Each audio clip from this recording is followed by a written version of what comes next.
असंगोऽहम् असंगोऽहम् असंगोऽहम् पुनः पुनः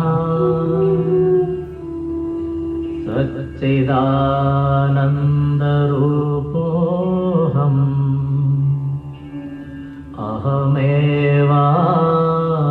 अहमेवाहमव्ययः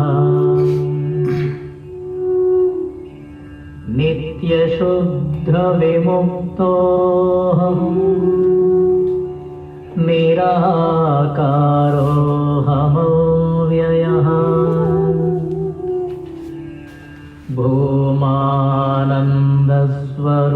भूमानन्दस्वरूपोऽहम्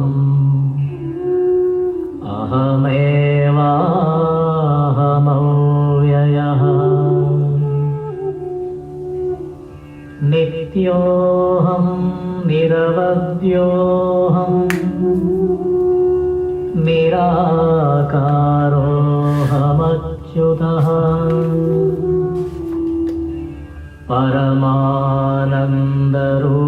परमानन्दरूपोऽहम्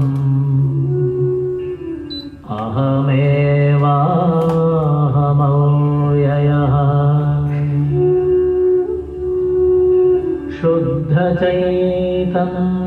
शुद्धचैतन्यरूपोऽहम् आत्मा रामोऽहमेव च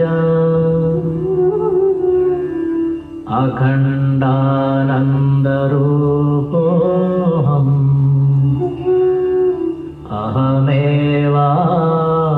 अहमेवाहमव्ययः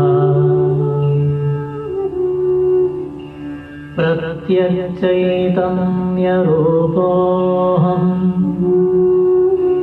शान्तोऽहम् प्रकृतेः परः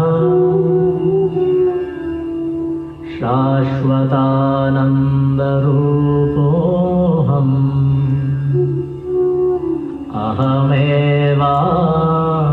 अहमेवाहमव्ययः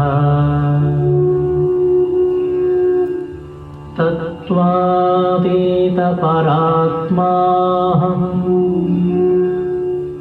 मध्यातीतः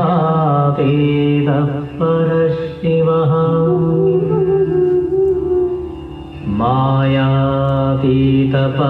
मायातीतपरञ्ज्योतिः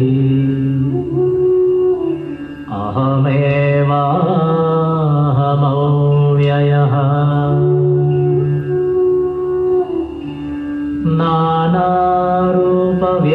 नानारूपव्यतीतोऽहम्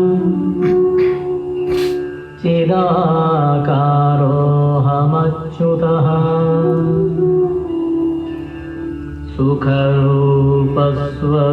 सुखरूपस्वरूपोऽहम्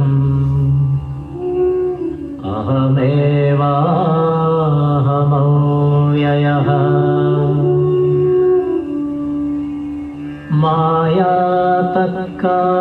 मायातत्कार्यदेहादि मम नास्त्येव सर्वदा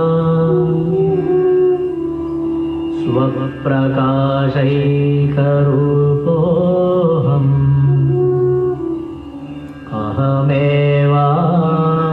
अहमेवाहमव्ययः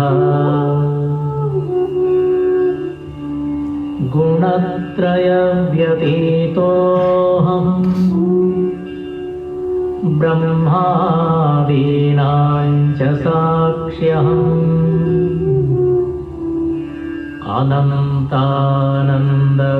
अनन्तानन्दरूपोऽहम्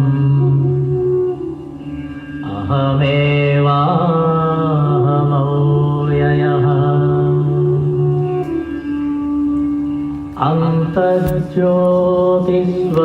अन्तर्ज्योतिस्वरूपोऽहम् कूटस्थः सर्वभूस्म्यहम्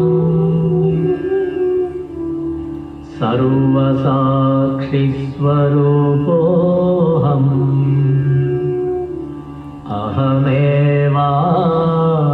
अहमेवाहमव्ययः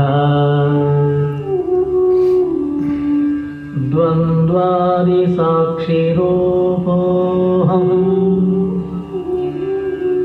अचलोऽहम् सनातनः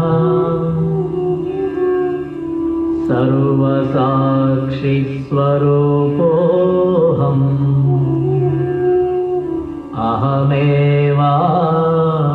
अहमेवाहमव्ययः प्रज्ञानघन एवाहम् विज्ञानघन एव च अकर्ताहम् अभोक्ताहम्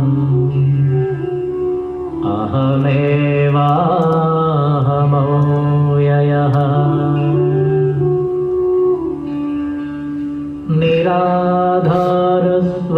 निराधारस्वरूपोऽहम् सर्वाधारोऽहमेव च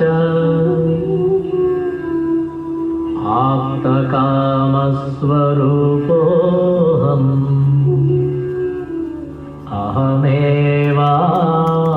अहमेवाहमव्ययः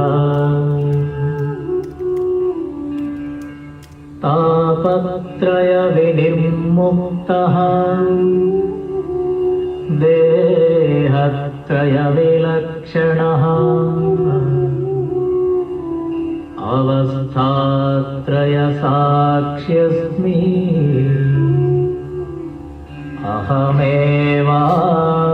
अहमेवाहमव्ययः दृग्दृश्यौ द्वौ पदार्थौ स्तः परस्परविलक्षणौ दृग्ब्रह्मदृश्यं मायेति सर्ववेदान्तडिण्डिमः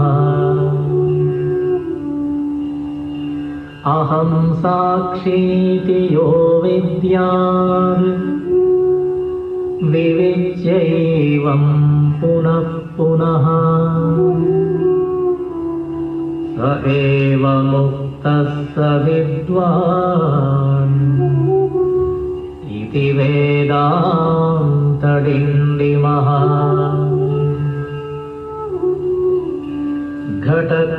घटकुड्यादिकं सर्वं मृत्तिकामात्रमेव च तद्वद्ब्रह्म जगत्सर्वम् इति वेदान्तडिण्डिमः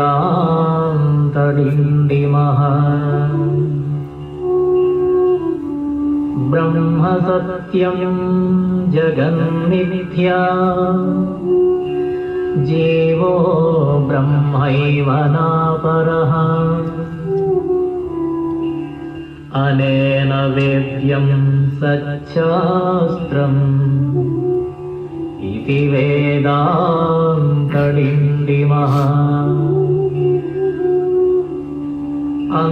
अन्तर्ज्योति बहिर्ज्योतिः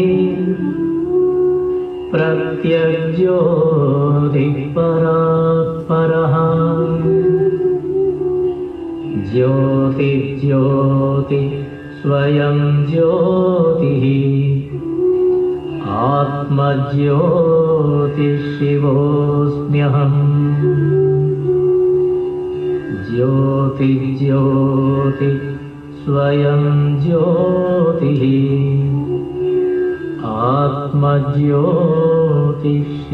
आत्मज्योतिशिवोऽस्म्यहम्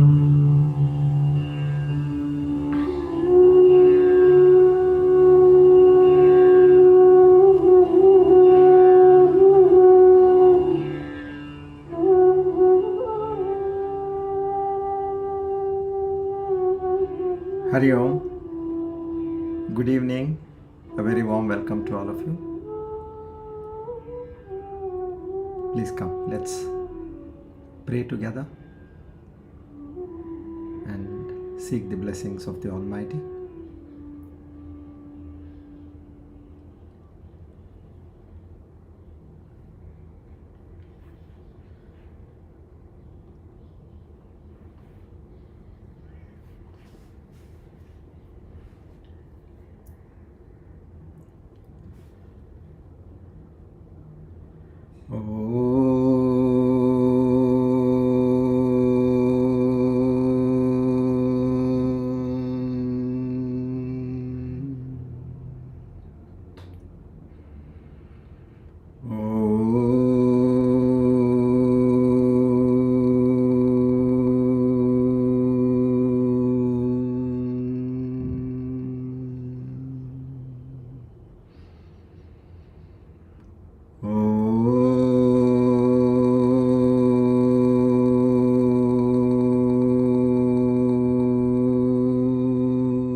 Asato ma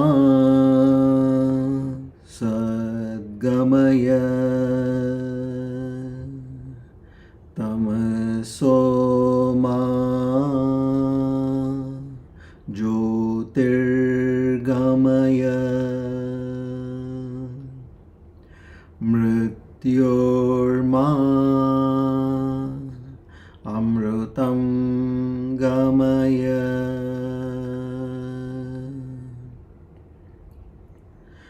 Sahana vavatu Sahano bhunaktu Sahaviryam karabhavahai Tejasvinavadhitamastu Ma vedvishavahai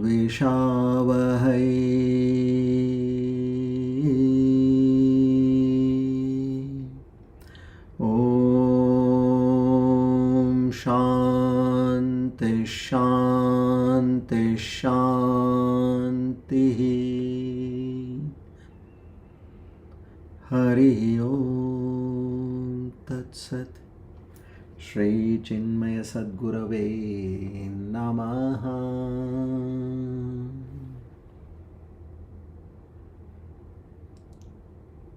O Lord, the Supreme Almighty, the Omniscient, the Omnipresent,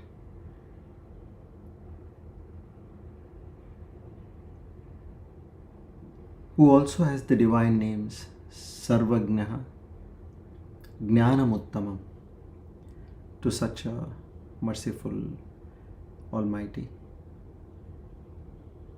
together with Shraddha, Bhakti and Prapatti, we offer our humble salutations.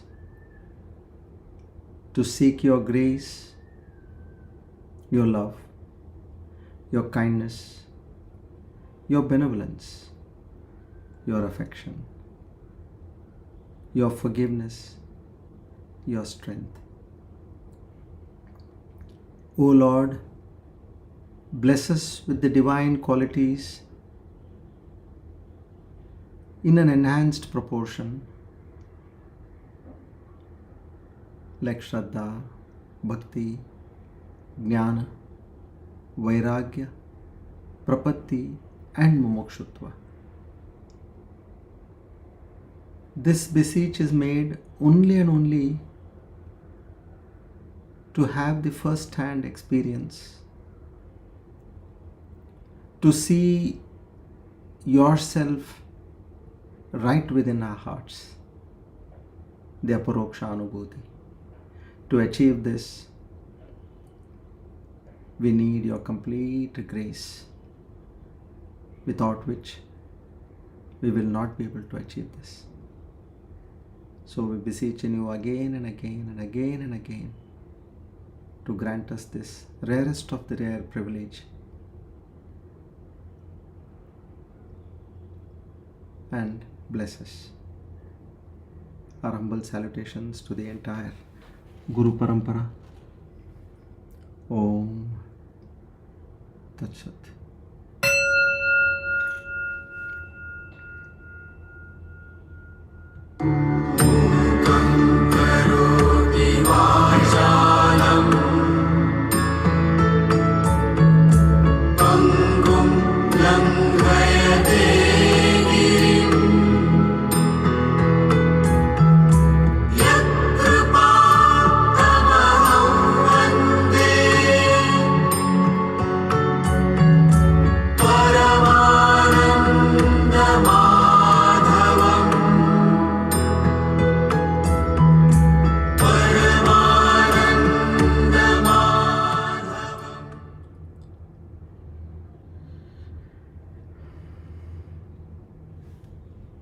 Today, with the grace of Almighty and the blessings of the Guru Parampara, we are on the Divine Discourse number 419. on the 1st of April 2025. Swasti Shri Vishwavasu Nama Samvatsara Uttarayana Vasanta Rutu Chaitra Mas Shukla Paksh Bhauma Vasare Tritiya Atitau Bharani Nakshatra Vishwambhara Yoge Bhadrak Karane. On this auspicious day of Tuesday,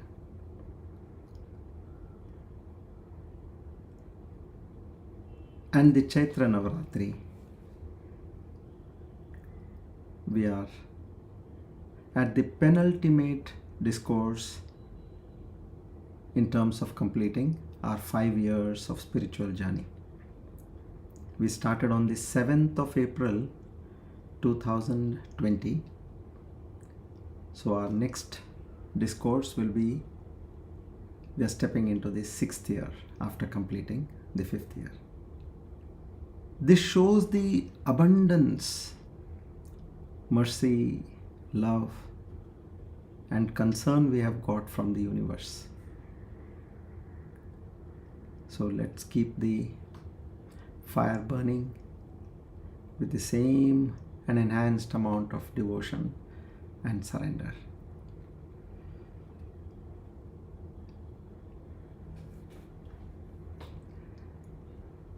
We take a firm pledge, a renewed pledge rather. Naham karta hari preranaya hari prityartam.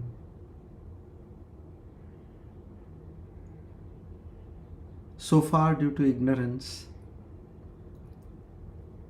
I thought that there were two. One is the Almighty, and the second is me as a jiva, a bhakta. But now I realize that there is nothing else other than the Almighty, and all the rest are mere appearances. O Lord, give me the strength, courage, understanding, and knowledge to be firmly rooted in this divine and supreme knowledge. Without your grace, nothing works.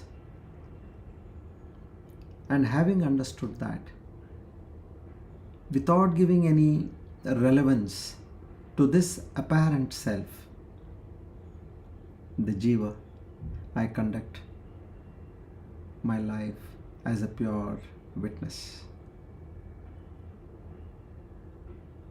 Om Tat Sat. Our salutations once again to the Guru Parampara.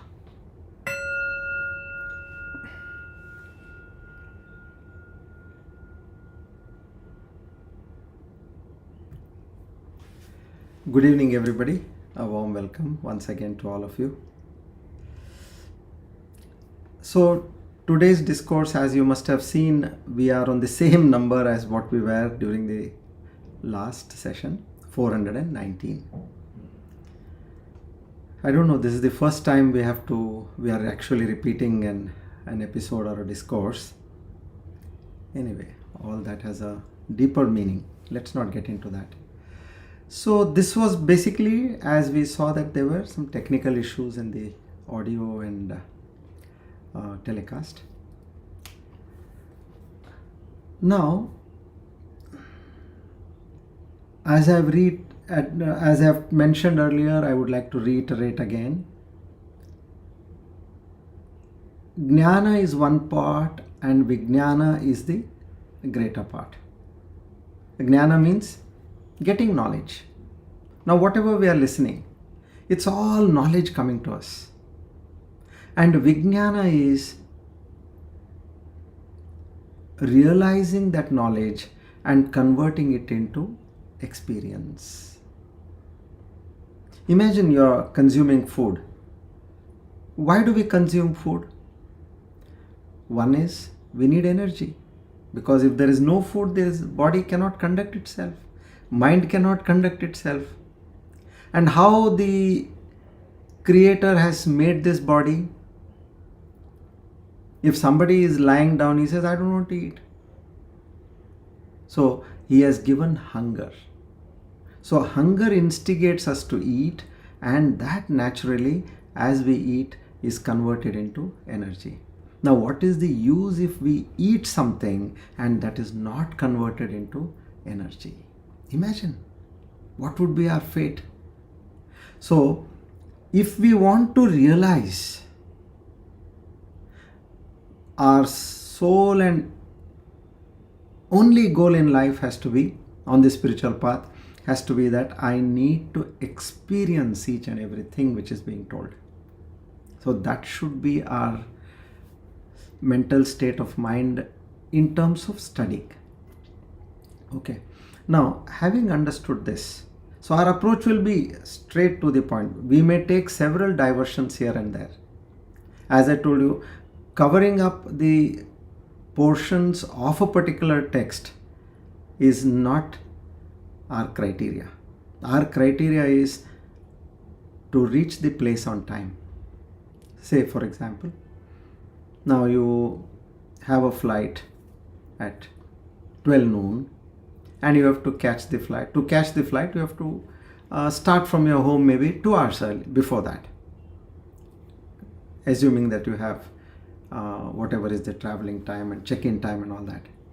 Now you decide that I want to go by my own car.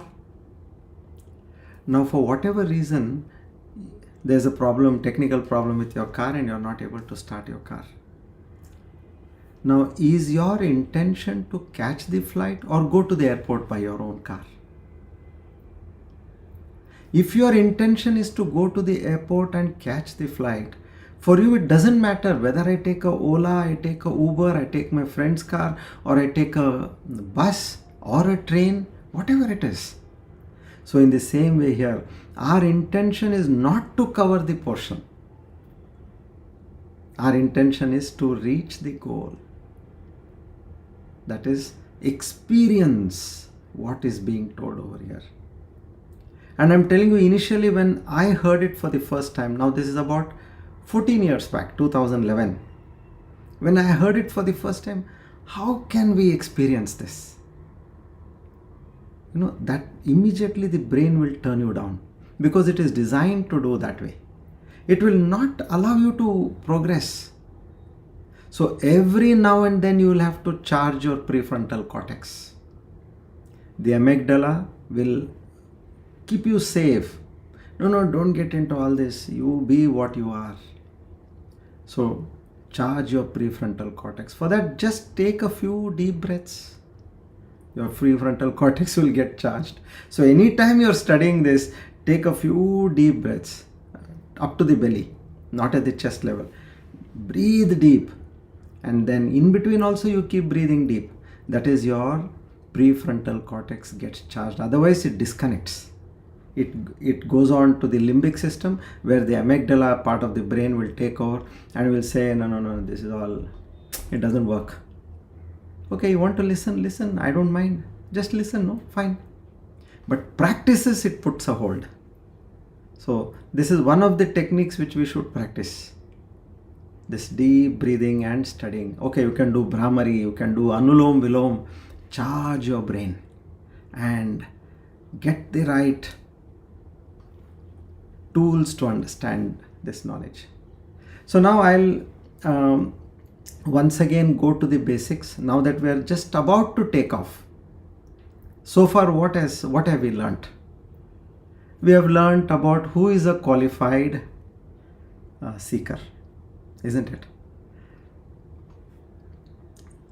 Anubandha Chatushtaya. We learnt that.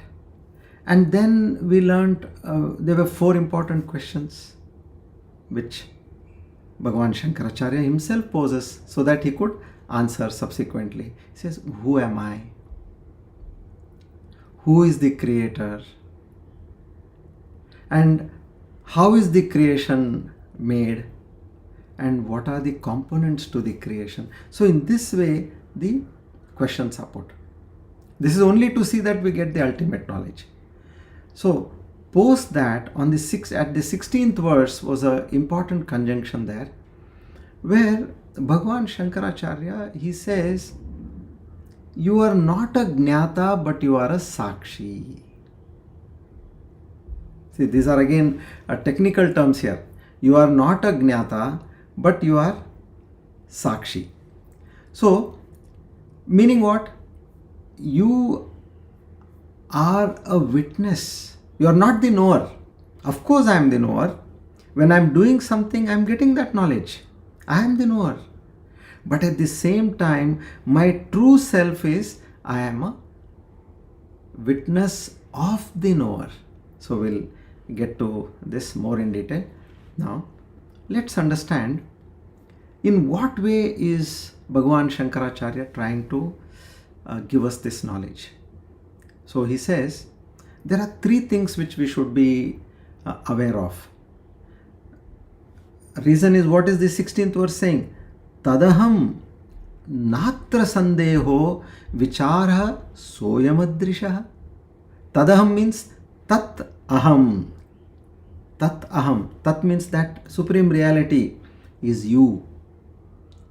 Tat aham natra sandeho. Even without the slightest doubt. Wherever you have doubt, rethink and get that clarified. There is nothing much to think actually. It is, now I'll be explaining again in detail, where you will see, that's all. What is the big deal about this? But what happens is this doesn't get registered in your mind. As I told you, the limbic system and the amygdala will not accept these facts. So what one has to do is one has to do that deep meditation, nididhyasana. Keep repeating that again and again to yourself. So natra sandeho vichara soyamidrisha. Soyamidrisha means this is the way of inquiry. You inquire. Tat aham. That is in the 16th is very clear. He says tat aham, and then before that the first line says aham eko. He starts there. Aham eko api. So meaning what you are thinking as you is one with the Supreme, because you are not separate from that. So in this way now the inquiry starts. Okay. Three important pointers for us to understand. Like, you're doing any kind of an expedition. Before that, the guide tells you. Maybe you're doing a jungle trek, or you're doing scuba diving, or you're doing climbing a mountain. So, they give you some basic hints. Remember these 5 points all the time, or remember these 3 points, or these 7 points, whatever it is. So here, 3 things is how this whole text is going. First, the author here, he tells us, disidentify yourself with all that is finite. Very simple. Anything which is finite, meaning what? It is limited. In the sense, it has got a particular lifespan,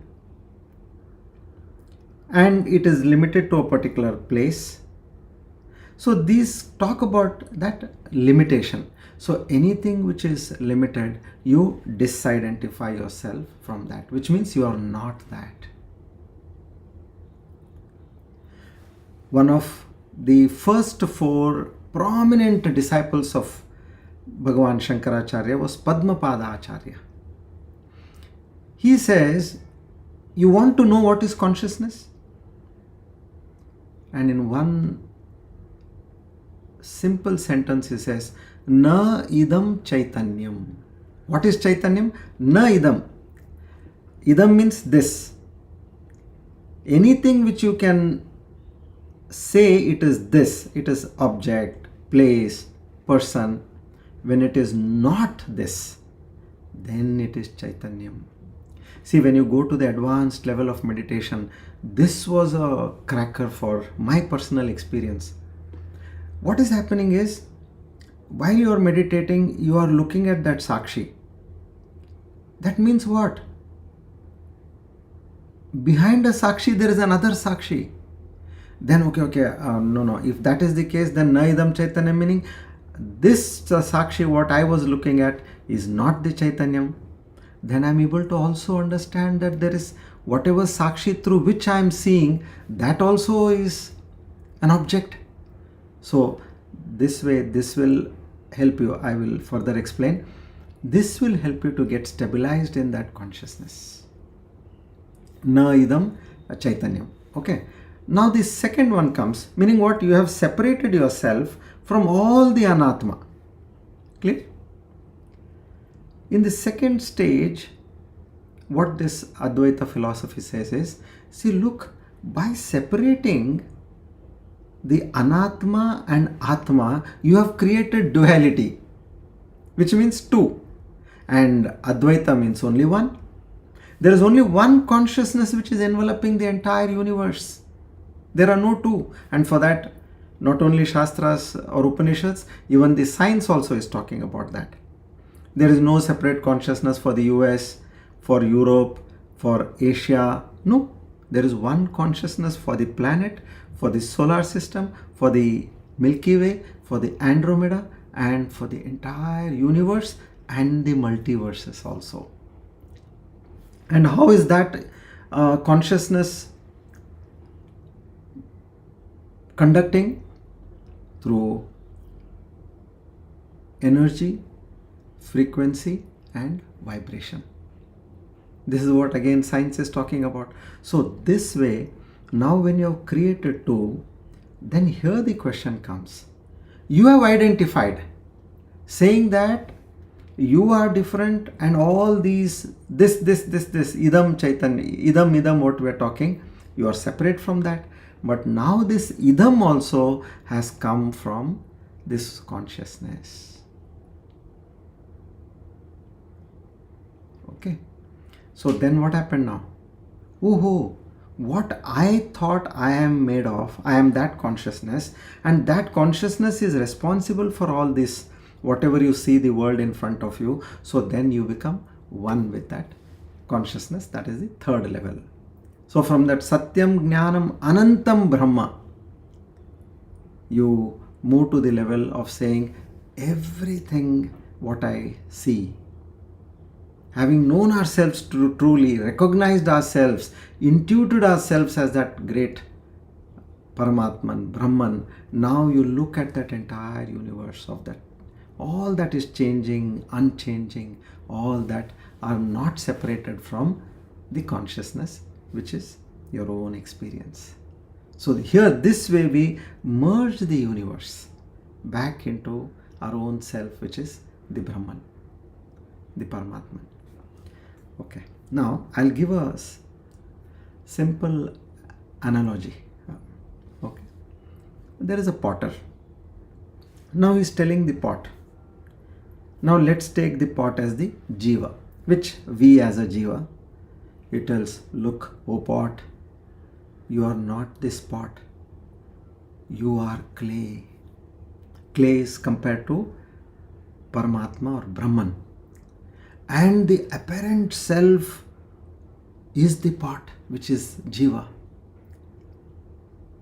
Now, when you visualize and see, yes, I think I am this body, this mind, senses, conglomerate, with this prana in force, I am this jiva. So stage one, what happened? You have become the clay. When you understand, now that potter, he is like the guru with the shastra. He is telling, Eko api tat aham. Eko, you are one. You are no different from that. This pot is no different from that clay. What is told in verse 16. Okay. Now stage 2. Then the pot is nothing other than you, the clay. That is the all the anatma. So everything is made of that clay, meaning Brahman alone.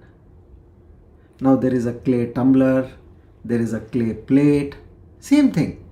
Everything is made from that clay and clay alone.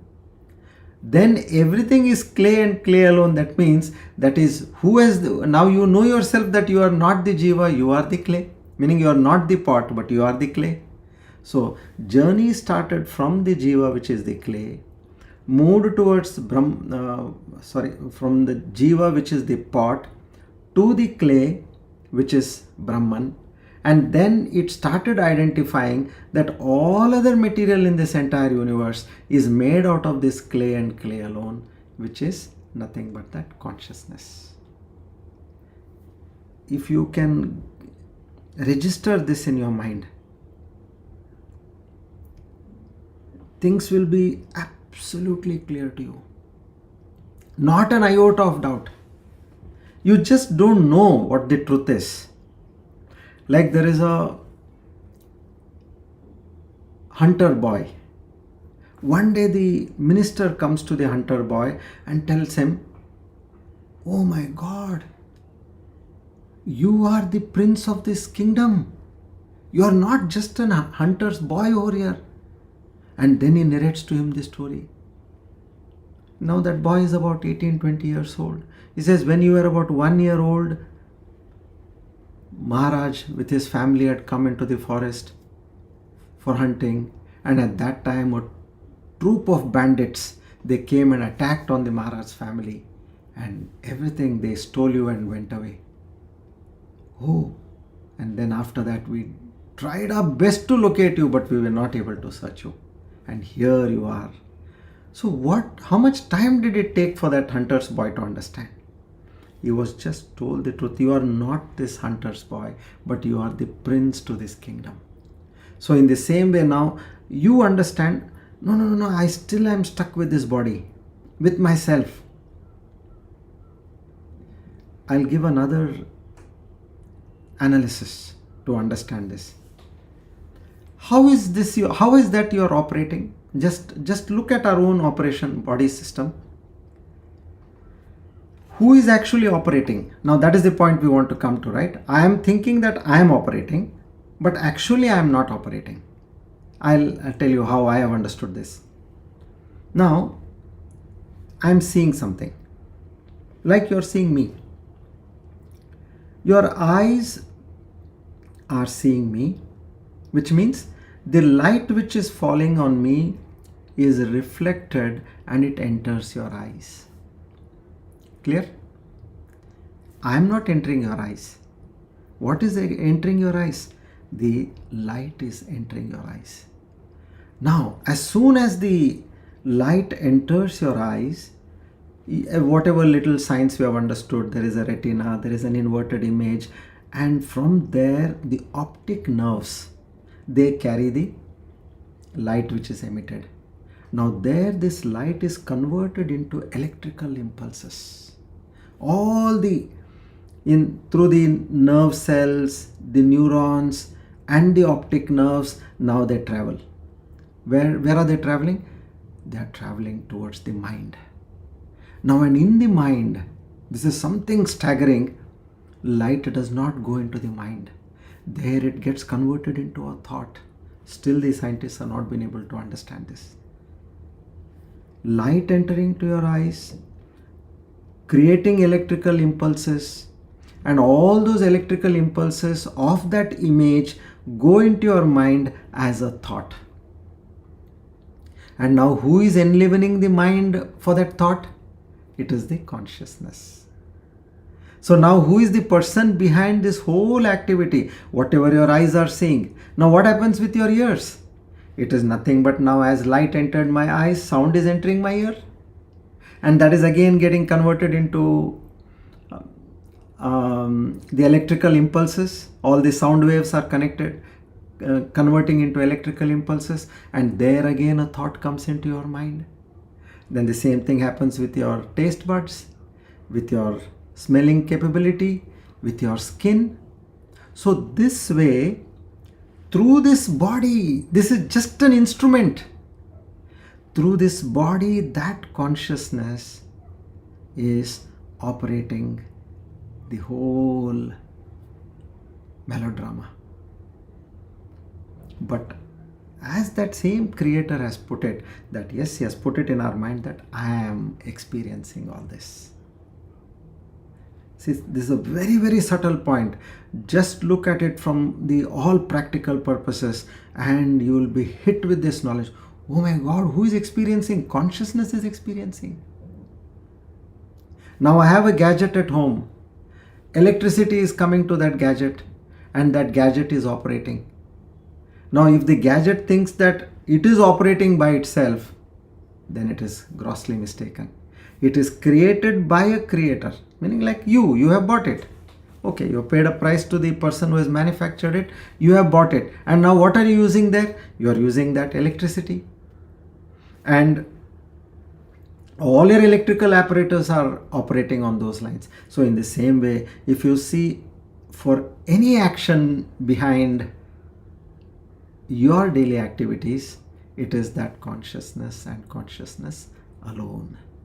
So just like the pot understood, yeah, true, I have been given a shape by the clay. And I thought that I am separate from the clay. In my real essence, I am clay and clay alone. Right? So in this way, now what we have to move on is, we have moved to the third stage where we understand that everything, anything in that potter's manufacturing zone, everything is made out of clay. So here everything is made out of those atoms, the 5 panchabhutas. That's how you see, living, non-living, everything comes from that one and one principle of existence. So there was one Swami Virajanandaji. He was one of the presidents of the Ramakrishna order. Now he had written one a small booklet, Paramartha Prasanga. Now there he had mentioned that in my journey towards liberation or realization, so that's a spiritual manual. What he says is simple points, no big a theory and things like that.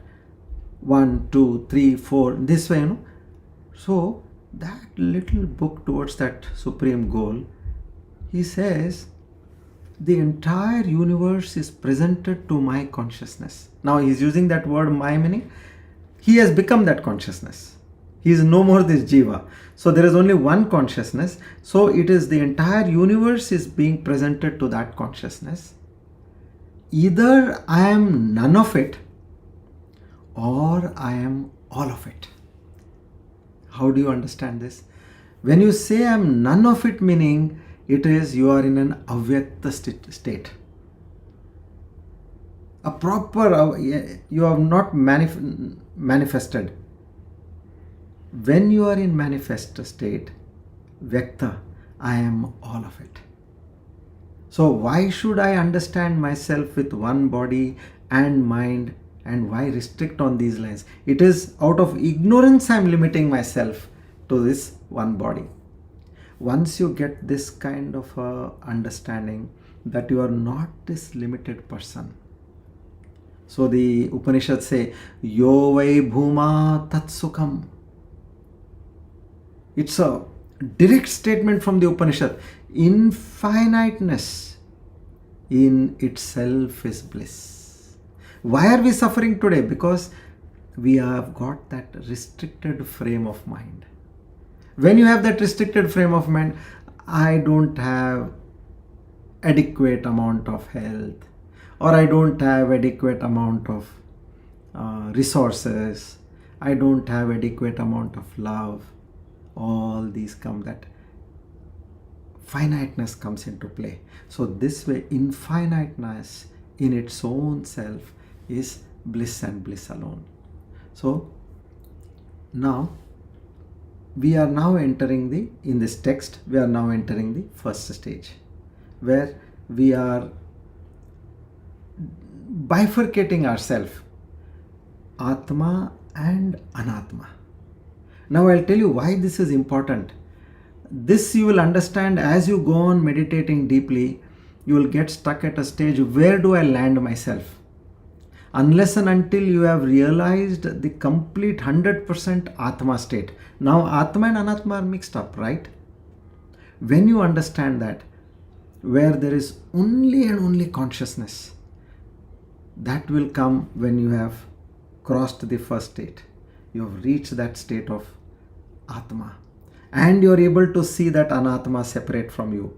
So then you will appreciate why this is being told. So from now to almost the 33rd verse, we will be going towards the first stage.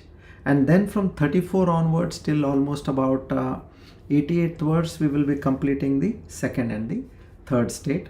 And then a very important concept comes with respect to the prarabdha karma.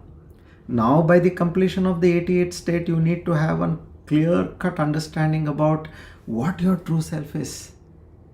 That means you are at a state of realization if you have practiced it well. And having reached that state of realization, now my intention was that I should not be having suffering.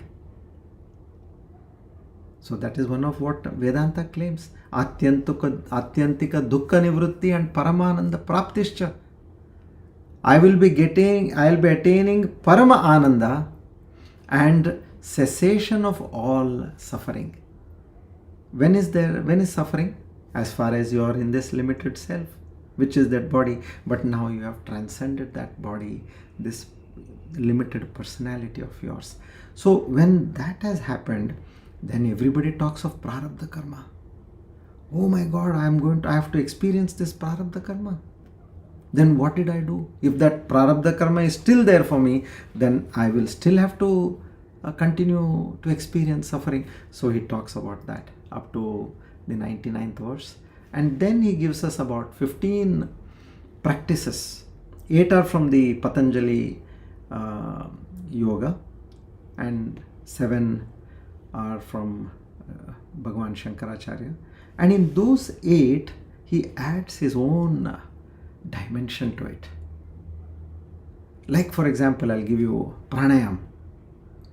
So we have puraka and rechaka. Meaning what? Puraka is you breathe in and rechaka you breathe out. This is what we do in pranayam. Now Bhagavan Shankaracharya says, when you breathe in, you say Brahma Satyam. And when you breathe out, say Jagan Mithya. You try this, do just for 2 minutes and you see how much you get charged with that knowledge. Meaning how much it drives away that ignorance. So in this way, he gives his own dimension here and there. So that will help us a lot. And that way we will be able to complete at 144th verse. Okay. Now, we were at 16th verse. Aham eko api. I am one. And then sukshma. He says, literally sukshma is not with respect to my sharira. It is with respect to the subtleness of the consciousness. And Jnata Sakshi Sadavyayaha. Jnata means I am the knower. If I have to do something, I have to know to do whatever I am planning to do. But he says, no, you are the witness of the knower. That unchanging consciousness which illumines every thought, every emotion, every idea which is going on in your mind. There is one witness to all this which is happening, and you are that. So the enlightened person understands his or her own witness nature, and they are able to clearly see the functioning of this body as the knower. Right now when I am talking, I know that I am using the instrument of this body, the voice of the power of speech, the power of this voice, and then the mind generating thoughts, ideas, which is coming through the mode of speech. And I am a witness to all this. So in this way, you have to practice constantly the streaming of consciousness on this body. And whatever action is happening only and only through this body, which is the knower. So the knower consciousness is the same witness consciousness functioning through the mind and is subject to change. Very important. You have one witness consciousness, knower consciousness. So that knower consciousness, now as a knower meaning you are a doer also, right? You know something, you do something.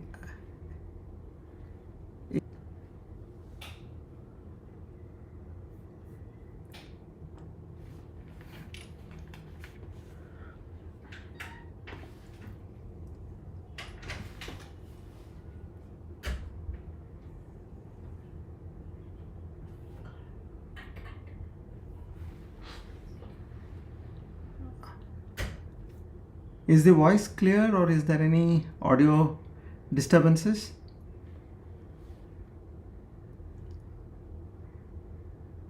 I'm waiting for the reply.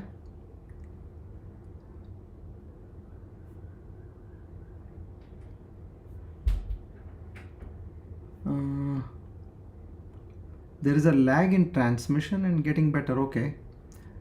No, okay, fine. Yeah, maybe in some areas, because I am not seeing any drop in the frames, and the kbps is also intact. It's going on well. Okay, fine. Lag in the sense, you mean to say? Fair enough. Okay. Okay, let's move ahead.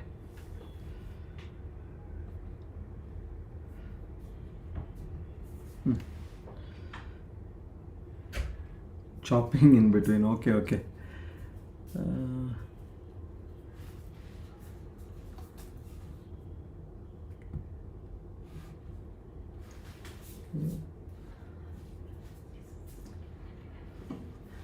Send messages. Okay.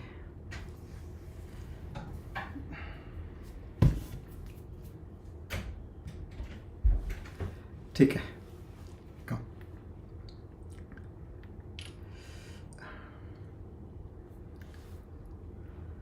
So this knower consciousness, now you can see, in your daily activity, what you will be saying, you are conducting something. Now I am talking.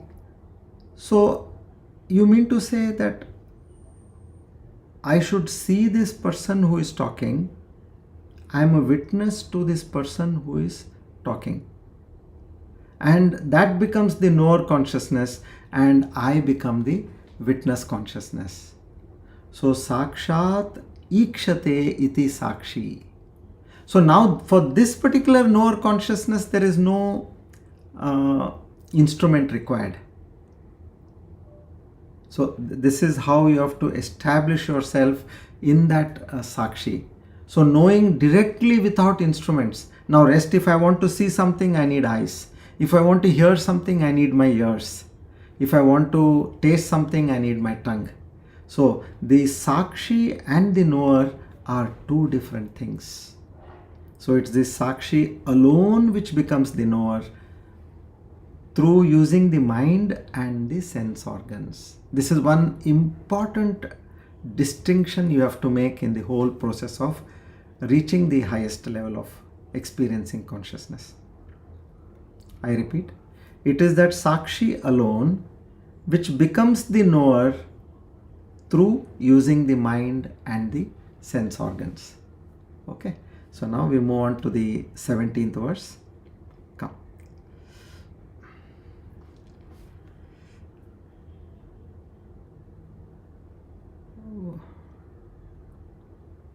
What is this? Not audible. See, for some it's very clear, for some there is... is it internet issues at your level? Okay, not audible at all.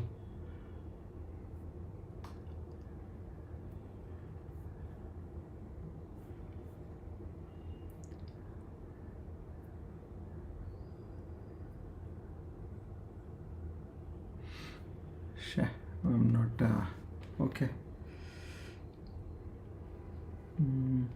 See, at my end it looks good, all the parameters are showing good, unless we have issues at our end. Okay, right. Okay, let's continue. I think let's not break the momentum. Okay, now we move on to verse number 17.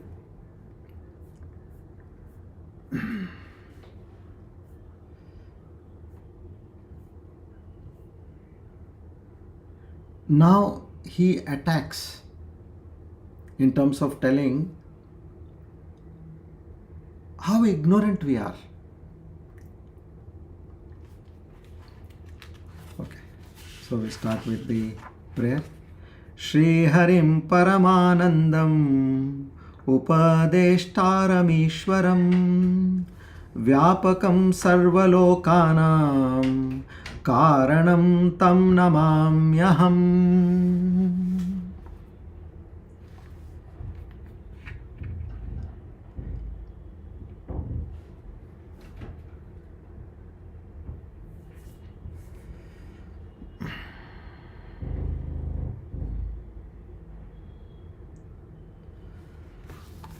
So the 17th verse is Atma Vinishkalo Heko Deho Bahubiravrataha Tayoraikyam Prapashyanti Kimajnanamatah Param.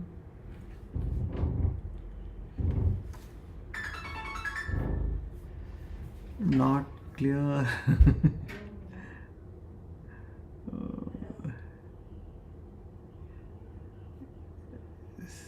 Okay. See, all these who are, many are saying it is clear. So, would you all like to switch on and log in, switch off and log in again?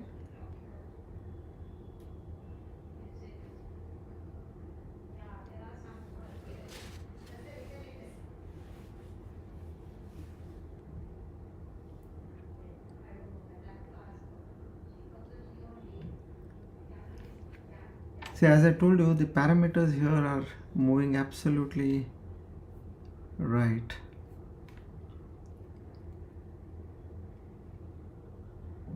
So many are saying it is clear.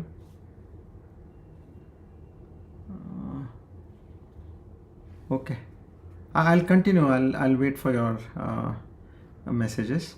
I'll continue till then. Atma vinishkalo heko deho bahubiravrataha tayoraikyam prapashyanti kimajnanamatah param. Kimajnanamatah param means what else can be called as greater ignorance than this?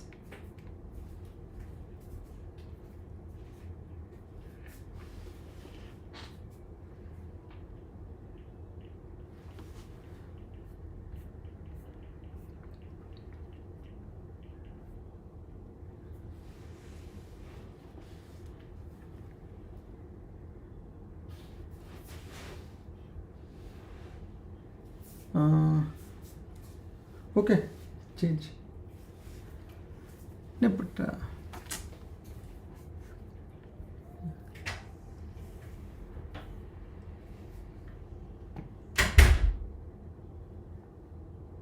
one second, please.